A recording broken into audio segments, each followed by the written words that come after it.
जय हिंद दोस्तों, स्वागत है आपका माधव क्लासेस में। आज है 18 मार्च और 18 मार्च से रिलेटेड जितनी इंपोर्टेंट करंट अफेयर बनती है मैं आपके सामने क्वेश्चन लेके आया हूँ। देखिए, मैं वीडियो के लास्ट में आपसे एक कल का क्वेश्चन पूछूंगा जिसका आंसर आपको कमेंट बॉक्स में देना है। आज का पहला क्वेश्चन है, भारत ने world para athletics grand prix 2026 में कुल कितने पदक जीते हैं? तो राइट आंसर हो जाएगा 208 पदक जीते हैं। देखिए, नई दिल्ली में आयोजित world para athletics grand prix 2026 में भारत ने शानदार प्रदर्शन करते हुए कुल 208 पदकों के साथ तालिका में शीर्ष स्थान हासिल किया है। भारतीय एथलीटों ने 75 स्वर्ण, 69 रजत और 64 कांस्य पदक जीतकर इतिहास रच दिया है। देखिए, प्रीतिपाल और सुमित अंतिल जैसे एथलीटों ने प्रमुख स्वर्ण पदक जीते हैं। देखिए, स्पोर्ट्स करंट अफेयर्स कुछ पढ़ते हैं तो भारत महिला हॉकी टीम ने हॉकी विश्व कप 2026 के लिए क्वालिफाई किया है। आईसीसी महिला ओडीआई रैंकिंग में स्मृति मंदाना नंबर 1 है और टी20 वर्ल्ड कप 2026 को भारत ने न्यूजीलैंड को हराकर जीता है। खेलो इंडिया ट्राइबल गेम्स 2026 25 मार्च से 6 अप्रैल के बीच छत्तीसगढ़ में आयोजित होंगे। याद रखेंगे, वेरी इंपोर्टेंट। भारत ने विश्व की पहली फ्रेंचाइज आधारित रोड साइकिलिंग लीग का शुभारंभ किया है। जम्मू कश्मीर ने 67 साल में पहली बार रणजी ट्रॉफी जीता है और रणजी ट्रॉफी का खिताब जीता है। दिल्ली ओपन 2026 जीता है किसने? स्टेफानोस साकेलारिडिस ने। देखिए, 2026 में 41 विंटर ओलंपिक 2026 नॉर्वे ने सबसे ज्यादा 41 मेडल जीते हैं। याद रखेंगे। नेक्स्ट क्वेश्चन है, राष्ट्रीय निर्वाचन आयोग ने 4 राज्य और 1 केंद्र शासित प्रदेश में 2026 के विधानसभा चुनावों की तिथियां घोषित की हैं। भारत के संविधान के किस अनुच्छेद में राष्ट्रीय निर्वाचन आयोग का उल्लेख है? तो राइट आंसर हो जाएगा अनुच्छेद 324 में। देखिए, इलेक्शन कमीशन ऑफ इंडिया ने 2026 के असेंबली इलेक्शन का कार्यक्रम घोषित किया है।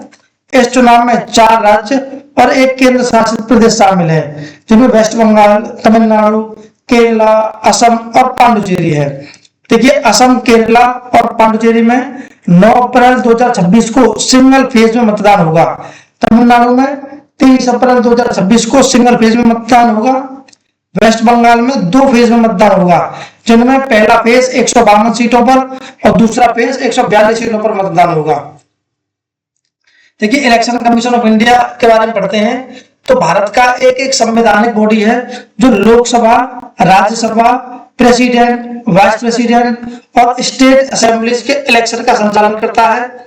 इसकी एस्टेब्लिशमेंट 25 जनवरी 1950 को हुई थी। इसका हेडक्वार्टर न्यू दिल्ली में है। ध्यान देंगे, 25 जनवरी को भारत में नेशनल वोटर्स डे मनाया जाता है। कई एग्जाम्स में कई बार पूछा गया है, इसे याद रखेंगे।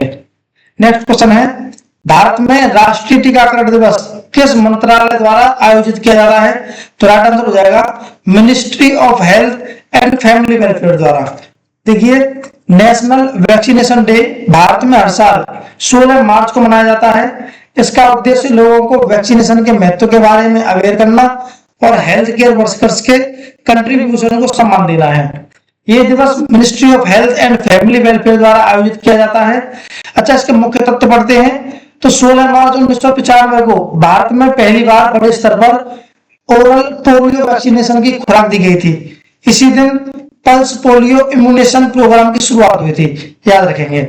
देखिए, ग्लोबल इनिशिएटिव्स पढ़ते हैं तो वर्ल्ड हेल्थ ऑर्गेनाइजेशन ने 1988 में ग्लोबल पोलियो एरेडिकेशन इनिशिएटिव शुरू किया था। इसका उद्देश्य दुनिया में पोलियो का पूर्ण उन्मूलन करना है। देखिए, ministry of health and family welfare के बारे में पढ़ते हैं तो इसकी एस्टेब्लिशमेंट 1976 को हुई थी। इसका हेडक्वार्टर न्यू दिल्ली में है और इसके यूनियन मिनिस्टर श्री जगत प्रकाश नड्डा है। ये है श्री जगत प्रकाश नड्डा जी। नेक्स्ट क्वेश्चन है, 98वें ऑस्कर अवार्ड 2026 में बेस्ट फिल्म का पुरस्कार किस फिल्म को मिला है? तो राइट आंसर हो जाएगा वन बैटल आफ्टर अनदर को। देखिए, इसका ये 98वां संस्करण था। अच्छा, ये डॉल्बी थिएटर हॉलीवुड जो लॉस एंजलिस में है यहाँ पे हुआ है। इसके होस्ट कॉनन ओ ब्रायन है। अच्छा, सबसे ज्यादा नॉमिनेशन सिनर्स को मिले हैं, जिसे 16 नॉमिनेशन मिल चुके हैं। सबसे ज्यादा पुरस्कार वन बैटल आफ्टर अनदर को मिले हैं और इनको 6 पुरस्कार मिले हैं। ध्यान देंगे। देखिए ऑस्कर अवार्ड के बारे में पढ़ते हैं तो इसकी शुरुआत 1929 में हुई थी। अच्छा, ये सिनेमा के क्षेत्र में दिए जाने वाला सबसे बड़ा अवार्ड है। देखिए ये पुरस्कार academy of motion pictures art and sciences के द्वारा दिया जाता है। Academy of motion picture art and sciences की स्थापना 1927 को हुई थी। पुरस्कार विजेताओं को एक स्वर्ण प्रतिमा की प्रति दी जाती है। इस प्रतिमा में एक शूरवीर की आकृति होती है जो तलवार पकड़े हुए रहता है, फिल्म रील पर खड़ा रहता है। देखिए सब पहली सर्वश्रेष्ठ फिल्म विंग्स बनी थी, कब? 1927 से 1928 में। भारत की पहली ऑस्कर विजेता प्रसिद्ध कॉस्ट्यूम डिजाइनर भानु अथैया जी हैं। उन्होंने 1983 में फिल्म गांधी के लिए सर्वश्रेष्ठ कॉस्ट्यूम डिजाइन का अवार्ड जीता था, याद रखेंगे। ठीक है, 2026 के विजेता जानते हैं तो best film one Battle After another बनी है। अच्छा, इसके डायरेक्टर पॉल थॉमस एंडरसन है, याद रखेंगे, पूछा जाएगा किसी न किसी एग्जाम में, बहुत इंपोर्टेंट है। देखिए बेस्ट एक्ट्रेस जेसी बकले बने हैं जो हेमनेट से संबंधित हैं। Best actor Michael B Jordan बनी है जो सिनर्स फिल्म से संबंधित हैं। Best supporting actress Amy Madigan बनी है। बेस्ट सपोर्टिंग एक्टर में सीन पेन बने हैं जो वन बैटल आफ्टर अनदर से हीरो हैं। देखिए best director Paul Thomas Anderson बने हैं किसके? वन बैटल आफ्टर अनदर के। Best animated feature film KPop Demon Hunters बनी है। और best international feature film sentimental value बनी है जो नार्वे की है, ध्यान देंगे। और फिल्म का नाम सेंटिमेंटल वैल्यू है। 2026 के विजेता जानते हैं तो best documentary feature mister nobody against Putin की बनी है। Best original screen play Sinners में है। Best adapted screen play one Battle After another है। बेस्ट ओरिजिनल सॉन्ग्स गोल्डन की मिला है। बेस्ट अडेप्टेड स्कोर सिनर्स है। बेस्ट सिनेमेटोग्राफी सिनर्स को मिली है। बैटल और बेस्ट फिल्म एडिटिंग को वन बैटल आफ्टर अनदर की मिली है। बेस्ट विजुअल इफेक्ट अवतार को मिली है जो फायर एंड एस के बारे में संबंधित है। नेक्स्ट क्वेश्चन है फॉर्मूला 1 ने अप्रैल 2026 में कौन सी रेस रद्द कर दी है? तो राइट आंसर हो जाएगा बहरीन और सऊदी अरब ग्रां प्री की। देखिए फॉर्मूला 1 ने घोषणा की है कि पश्चिम एशिया में चल रहे युद्ध के कारण बहरीन और सऊदी अरब ग्रां प्री की रेस अप्रैल में आयोजित नहीं होगी। फेडरेशन इंटरनेशनल डी ऑटोमोबाइल ने कहा है कि 12 अप्रैल को बहरीन और 19 अप्रैल को सऊदी अरब के जेद्दा शहर में F1 रेस का कार्यक्रम तय था। फॉर्मूला 1 दुनिया के सबसे प्रतिष्ठित मोटर रेसिंग प्रतियोगिता में से एक है। नेक्स्ट है INS सुदर्शनी हाल ही में किस देश की राजधानी पहुंच गया है? तो राइट आंसर हो जाएगा माल्टा, जो वेनेटा की राजधानी है। देखिए भारतीय नौसेना का training selling ship INS Sudarshani माल्टा देश की राजधानी वेनेटा पहुंच गया है। देखिए INS सुदर्शनी लोकायन 26 यात्रा पर निकला है। इस दौरान ये 22,000 समुद्री मील की दूरी तय करेगा। इसके बाद सुदर्शनी एस्केल आसेट समुद्री महोत्सव में भाग लेने के लिए फ्रांसीसी तट की ओर रवाना होगा। लोकायन 26 एक इंटर ओशनिक यानी एक महासागर से दूसरे महासागर की यात्रा है जो कोची तट से शुरू हुई है।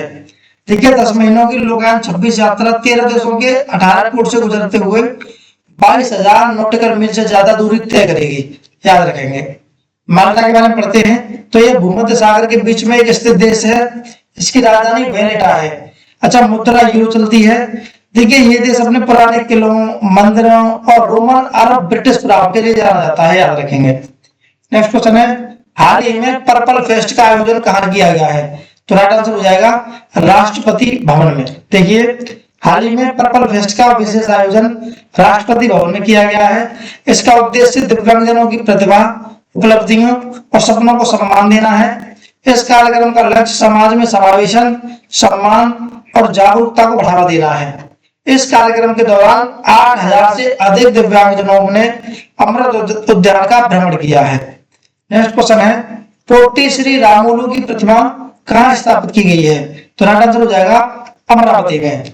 देखिए आंध्र प्रदेश के मुख्यमंत्री एन चंद्रबाबू नायडू ने 16 मार्च 2026 को अमरावती के शाखामुरु पार्क में स्वतंत्रता सेनानी पोटी श्री रामुलु की 58 फुट ऊंची कांस्य प्रतिमा का अनावरण किया है। यह प्रतिमा उनकी 125वीं जयंती पर समर्पित की गई है। इसे बलिदान की प्रतिमा, स्टेच्यू ऑफ सेक्रीफाइस कहा गया है। देखिए यह प्रतिमा अमरावती में 6.80 एकड़ के पार्क में स्थापित की गई है। पोट्टी श्री रामुलु ने तेलुगु भाषा के लोगों के लिए अलग राज्य की मांग को लेकर 15 दिसंबर 1952 को अपना जीवन बलिदान कर दिया था, जिसके बाद आंध्र प्रदेश राज्य का गठन हुआ था। देखिए ध्यान देंगे, भाषा के आधार पर सबसे पहले जो राज्य अलग हुआ था वो है आंध्र प्रदेश। कौन है? आंध्र प्रदेश। देखिए हाल ही में स्थापित कुछ प्रतिमा पढ़ते हैं तो न्याय की देवी की नई मूर्ति सुप्रीम कोर्ट में लगी है। लियोनेल मेसी की प्रतिमा नई कोलकाता में स्थापित हुई है। चक्रवर्ती राजगोपालाचार्य की प्रतिमा राष्ट्रपति भवन में स्थापित हुई है। भगवान श्री राम की 77 फीट ऊंची प्रतिमा गोवा में स्थापित हुई है। रविंद्रनाथ टैगोर की प्रतिमा बीजिंग स्थित भारतीय दूतावास में स्थापित हुई है। महाराजा अग्रसेन की प्रतिमा हरियाणा के हिसार में स्थापित हुई है। जयप्रकाश नारायण की प्रतिमा गोरखपुर यूपी में स्थापित हुई है। सचिन तेंदुलकर की प्रतिमा वानखेड़े स्टेडियम मुंबई में स्थापित हुई है। सुनील गावस्कर की प्रतिमा वानखेड़े स्टेडियम मुंबई में लगी है। ध्यान देंगे। नेक्स्ट क्वेश्चन है, हाल ही में 15वीं शताब्दी का तेलुगु शिलालेख कहाँ मिला है? तो राइट आंसर हो जाएगा रामचंद्रपुरा अग्रहारम गुंटूर में। देखिए आंध्र प्रदेश के गुंटूर में रामचंद्रपुरा अग्रहारम स्थित ऐतिहासिक लक्ष्मी नरसिम्हा स्वामी मंदिर के एक स्तंभ पर 15वीं शताब्दी का मध्यकालीन तेलुगु शिलालेख मिला है। यह शिलालेख उड़ीसा के गजपति शासक पुरुषोत्तम देव के शासनकाल से संबंधित है। इसमें गजपति राजा पुरुषोत्तम देव के अंतर्गत कार्य करने वाले एक अधिकारी कुमार गुरु महापात्र का उल्लेख है। हाल ही में पश्चिम बंगाल के नए मुख्य सचिव कौन नियुक्त किए गए हैं? तो राइट आंसर हो जाएगा दुष्यंत नरेला। देखिए वेस्ट बंगाल में senior IAS officer Dushyant Narela को राज्य का नया चीफ सेक्रेटरी अपॉइंट किया गया है। उन्होंने नंदिनी चक्रवर्ती की जगह ली है। देखिए वेस्ट बंगाल इलेक्शन के बारे में पढ़ते हैं तो ये 2 फेज में मतदान होगा। पहला फेज 23 अप्रैल को होगा और दूसरा फेज 29 अप्रैल 2026 को होगा। चुनाव पूरे राज्य में विधानसभा की 294 सीट के लिए आयोजित किए जाएंगे। देखिए चीफ सेक्रेटरी का रोल जानते हैं तो सीनियर मोस्ट आईएएस होता है। कहाँ का? पूरे स्टेट का, पूरे राज्य प्रशासन का प्रमुख होता है। चीफ मिनिस्टर का मुख्य एडमिनिस्ट्रेटिव कंसल्टेंट होता है। सभी राज्य विभागों के सचिवों का समन्वय करता है। देखिए आर्टिकल 356 के तहत जब प्रेसिडेंट रूल लागू होता है तो राज्य में चुनी हुई सरकार नहीं रहती। उस समय गवर्नर के निर्देशों पर प्रशासन चलाने में मुख्य भूमिका निभाता है। वेस्ट बंगाल के बारे में पढ़ते हैं तो यहाँ की कैपिटल कोलकाता है। चीफ मिनिस्टर ममता बनर्जी हैं और यहाँ पर लेजिस्लेटिव असेंबली की सीट 294 है। लोकसभा की 42 सीट है और राज्यसभा की 16 सीट है। याद रखेंगे। देखिए इस तरीके से हमने आज के इंपोर्टेंट करंट अफेयर को पढ़ लिया है। ये हमारी लास्ट वीडियो का क्वेश्चन है जिसका आंसर आपको कमेंट बॉक्स में देना है। पहला क्वेश्चन है हमारा ये, इसरो ने हाल ही में किस संस्थान के साथ एमओयू साइन किए हैं? आपके ऑप्शन है IIT Delhi, AIIMS new Delhi, IISc Bengaluru और एनआईटी त्रिची। देखिए हमारी वीडियो डेली सुबह 6:30 बजे आ जाती है। अच्छा क्लास को देखें, चैनल सब्सक्राइब करें, पढ़ते रहें। बाय।